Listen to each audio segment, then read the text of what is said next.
So I built a website, an AI slop website. And before you ask, no, I don't know how to code. I don't know HTML, I don't know CSS, I definitely don't know JavaScript. Nothing. Zero. But I still built it, and it's actually working. The website is called jewawud.id. And today I want to talk about the whole journey. The tools I used, the AI models I tested, what worked, what frustrated me, and what I'd recommend if you're in the same boat as me. Let's get into it. So the main tools I used were two agentic AI platforms, Antigravity and Codex. These are tools where you basically just tell an AI what you want to build, and it figures out the code for you.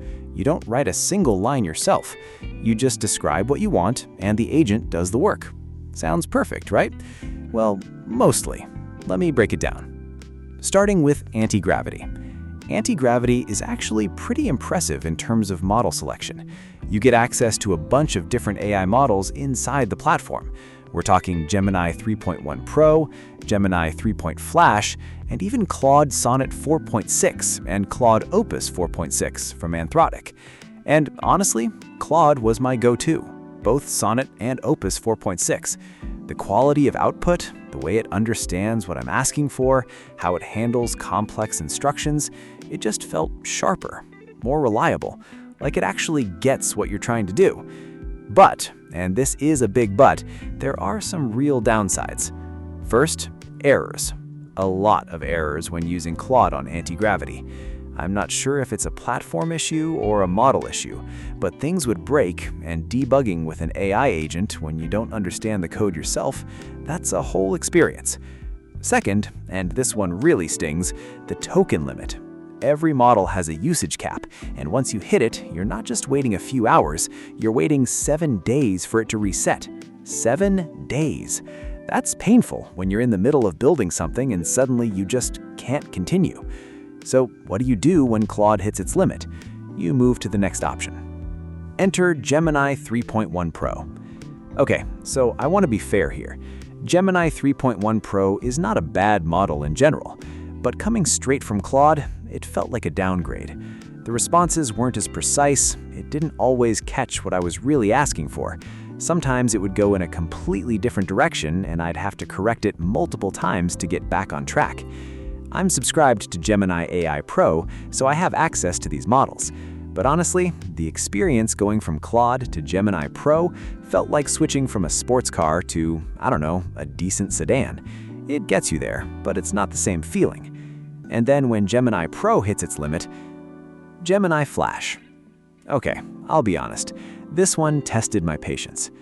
Gemini Flash is designed to be fast and lightweight. And sure, it's fast, but fast and good are two different things.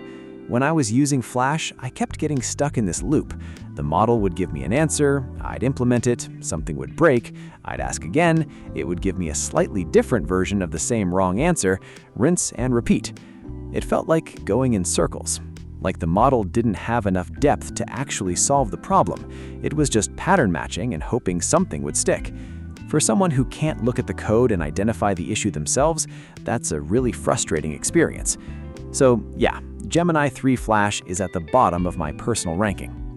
Now let's talk about Codex. So around this time, I got a free 1-month promo for ChatGPT+, and with that, I installed Codex, API's agentic coding tool, and connected it to my ChatGPT account. Now, full disclosure, I wasn't 100% sure at first if ChatGPT+ would even work with Codex, but it does. The connection works, and once I got it set up, I started using the GPT-5.5 Medium model for my builds. And wow, the difference in workflow was noticeable. Codex just felt more smoother, more structured. When I gave it a task, it broke things down step by step, and I could actually follow along even without understanding the code. It didn't just dump everything at once and leave me confused. It worked through the problem in a way that felt organized.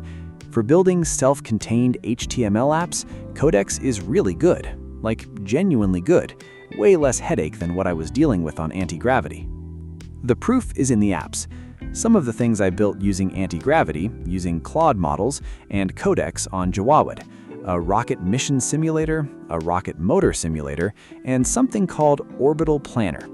These are interactive web apps built completely through AI agents by someone who has never written a line of code in their life. And they work. People can actually open them and use them. That still kind of blows my mind. So what's my overall takeaway? If you're a non-coder wanting to build something on the web using AI agents, here's what I'd tell you based on my experience. Claude, whether Sonnet or Opus, gives you the best quality output. If Antigravity fixes its error issues and gives more generous token limits, it could be a really solid platform. But right now, the limitations hurt. Gemini Pro is okay as a backup, but don't expect the same experience. And Flash, use it only if you have no other option. Codex with GPT-5.5 Medium is currently my most enjoyable experience. The workflow makes sense, the results are good, and for building simple but functional web apps, it's been really reliable. And that's the story of jewawud.id so far, a website built with zero coding knowledge, a lot of AI model switching, some frustration, some surprises, and honestly, a lot of fun. If you're thinking about doing something similar, just start. You'll figure out which tools work for you as you go. That's basically what I did. Thanks for watching. If this was useful or you're curious about the site, check it out, jewawud.id. And I'll see you in the next one.